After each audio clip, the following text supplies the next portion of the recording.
Eric Darling here with Darling Data, and you guessed it, you smart devil you. We are going to do an office hours episode. Why? Because I have 5 questions to answer, so I'm going to answer them. If you want to ask your own question, there's a link right there. It's going to look very much like a link down in the video description where you can go ask your very own questions. It's all very nice and streamlined for you. If you want to support the channel, there's also a link down there to do that. It's just a nice way to say thank you for the endless hours of content that I produce. If you're into that sort of thing, if you're into the whole gratitude trip. If you need consulting help, and boy, do you need consulting help. I've seen your servers, they're messes. I am available for all of these things and more. And as always, my rates are reasonable. If you want to get your hands on my performance tuning training, you can get all 24 hours of it for about 150 US buckaroos. That will last you for the rest of your life. Another link down in the video description to do all that with. And if you want to get in on my T-SQL course, while it is still at the pre-sale price of $250, you can. 23 hours of beginner content is out and available, and this will go up to $500 when the advanced material drops after the summer. And so please buy it now before you send an email to me saying, hey, can I get it for the old price? And I say, no, you can't. Anyway, the nice folks at Redgate, they are making me leave the house this summer. So August, September, and October, I will be in New York, Dallas, and Utrecht with the Pass on Tour extravaganza, all leading up to the Pass Data Community Summit taking place in Seattle, November 17th to 21st. And now let's go answer some office hours questions here. Let's zoom this in to a reasonable degree so that everyone can see exactly what's happening here. All right. In Brent's post about maintenance, he said, updating statistics causes parameter sniffing. Should I stop doing that? It's very confusing. I know the post you're talking about. I'm not sure that I would have ended the sentence so abruptly about that, but you know, to each their own. It's hard to write a whole book in every post. But you know, when you look at Brent, one of the first things you notice is that he is a fitness enthusiast. What may not be obvious is that his fitness icon is a lady named Susan Powter, who was big in the, I guess the 80s and 90s. And her catchphrase was "Stop the insanity." And so what I presume was meant by that is if you are running nightly statistics maintenance and you come in the morning and you are facing some sort of server meltdown because all your queries got bad, different, weird plans, that maybe you should examine the way that you're updating statistics nightly and perhaps rein that in a little bit, perhaps change your technique a bit.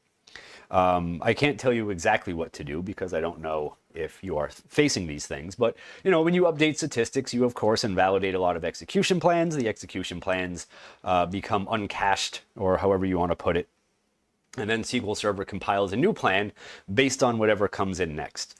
So you know, you can either take that to as, you know, if you are facing that, if you are facing that issue, then you might consider some things like figuring out which queries are susceptible to that, and you can either maybe, you know, not do the statistics maintenance for tables involved in those queries. You could also use a plan guide or force a plan with query store that doesn't result in your server melting down.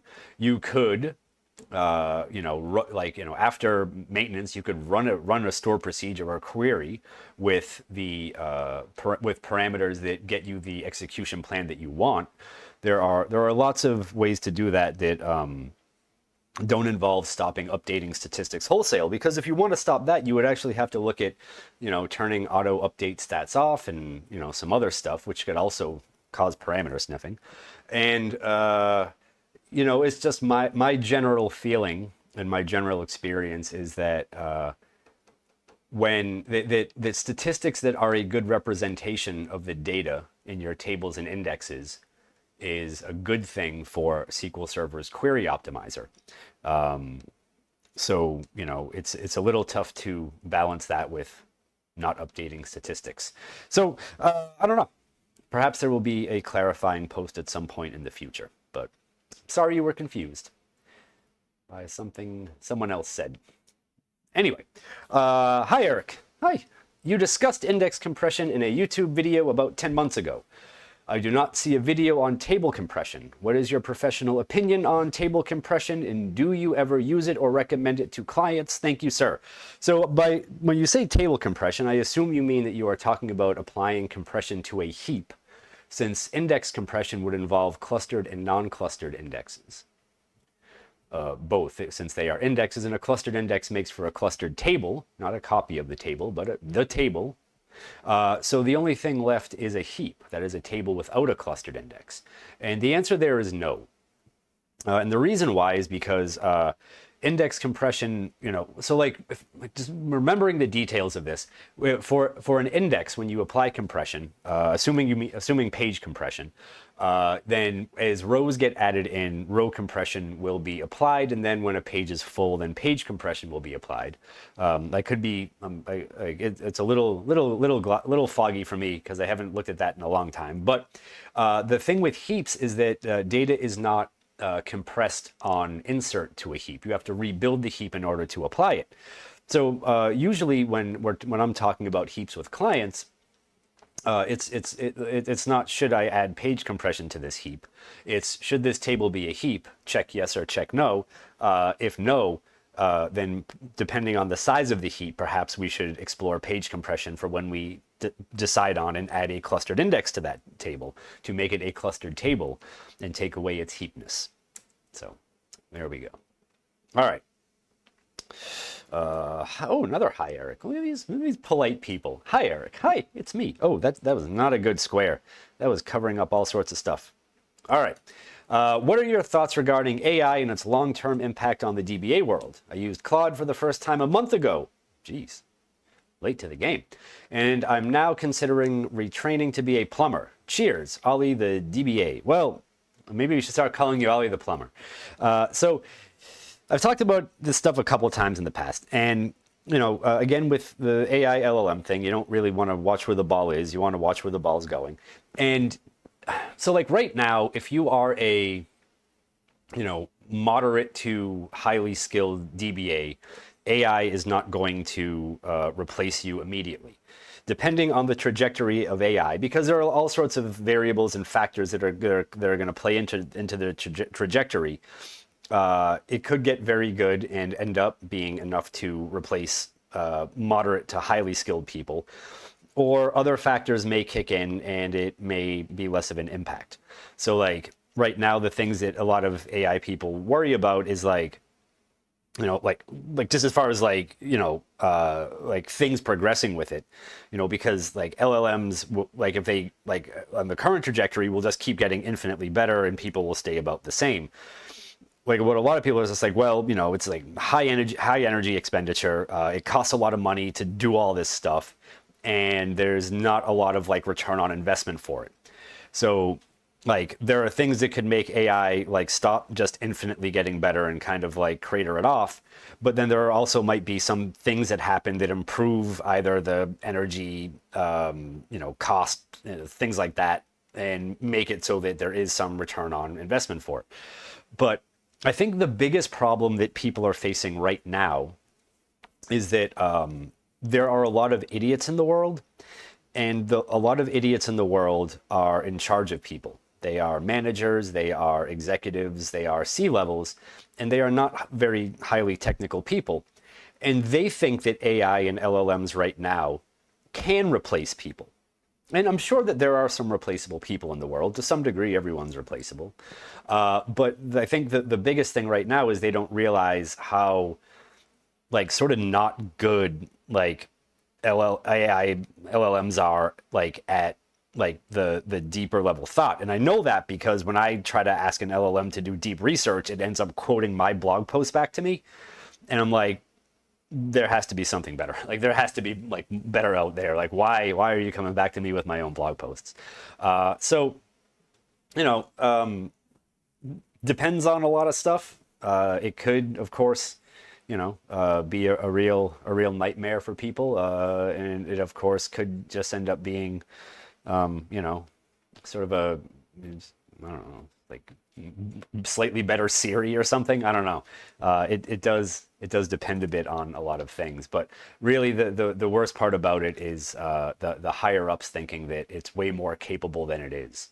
Because they're under a lot of pressure to use it and keep up with like technology trends and stuff. And, I use AI, or I try to use AI for a lot of things, and I just find it severely wanting for most of the things that I try to do with it. Anyway, let's see what we got here. Which metric best reflects actual execution time? The last total elapsed time in the messages tab via set statistics time on, question mark. And that one on. In production, a query ran slowly, despite a low time shown in the execution plan. Guessing low CPU time, no. What factors might cause this, and how can I find and resolve them? It wasn't just slow in SSMS, but the app too. So I guess we can rule out high client time. Well, I don't know. It depends on how many rows your query was returning, but I don't really use set statistics time on anymore. Now that query plans have like the operator and times and stuff in them, I don't see much of the point in it. You can get all that information from various parts of the query plan without having to switch over to the messages tab and look at a bunch of nonsense. But easy ways to figure that out. So assuming that you are looking at the right thing in the actual execution plan, sometimes looking at the last operator is not a great way of figuring out how long a query took, because if it was running in either mixed row and batch mode or just all in batch mode, then there could have been some longer running operators off to the side that you didn't see.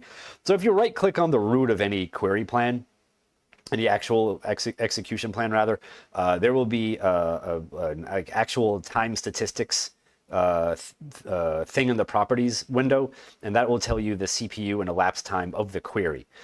And that's also a good place to look, because if you are returning a lot of rows, that will of course also include the time that it took for SSMS to receive and render the results, and that can take a long time. It might be a very easy thing for you to test just dumping the results into a temp table, assuming that it's not like millions and billions of rows, and just see if the elapsed time reduces, because you're sort of discarding the results. You could also try discarding the results via SSMS or assigning columns to variables or something, but that can have an impact on the query plan overall, so I don't usually recommend that. But I wish you would share the plan or something with me, because then I could give you a more definite answer. But like I said, I don't really use set statistics time anymore. I generally rely on what's in the execution plan, and what you see for the operators and actual execution plans is of course wall clock time, not CPU. For CPU, you have to look at the operator properties to determine that.